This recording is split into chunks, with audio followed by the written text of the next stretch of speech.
Bonjour à toutes et à tous, j'aimerais vous parler aujourd'hui de quelque chose qui me tient à cœur, c'est les schémas de fonctionnement où il y a, comment dire, des cercles vicieux, voilà, dans lesquels nous sommes prisonniers et que nous n'arrivons pas à changer, malgré toute la bonne volonté qu'on aurait.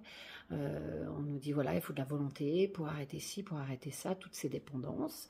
Mais on se rend compte que malgré toute notre bonne volonté, parce que chacun fait de son mieux et chacun fait avec ce qu'il peut et met toute la bonne volonté.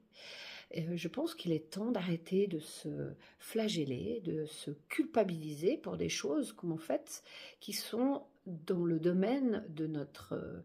euh, incapacité de contrôler ou de changer. Donc je suis thérapeute, je fais le soin Phoenix, j'accompagne des gens depuis quelques années, heu et vraiment, ce qui me tient à cœur, c'est d'accompagner des gens, de les aider à transformer, ce qui est dans leur vie, qui leur pose problème et qui les empêche d'être dans un équilibre qui leur convient. Nous allons,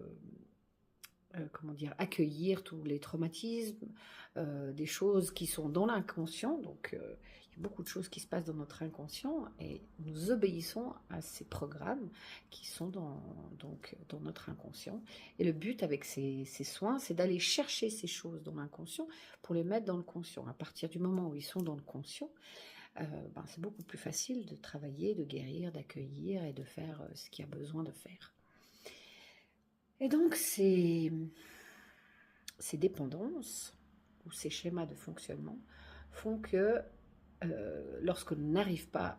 avec la volonté à changer ce qui ne nous plaît pas ou ces problèmes dans lesquels nous nous mettons, ça va influer sur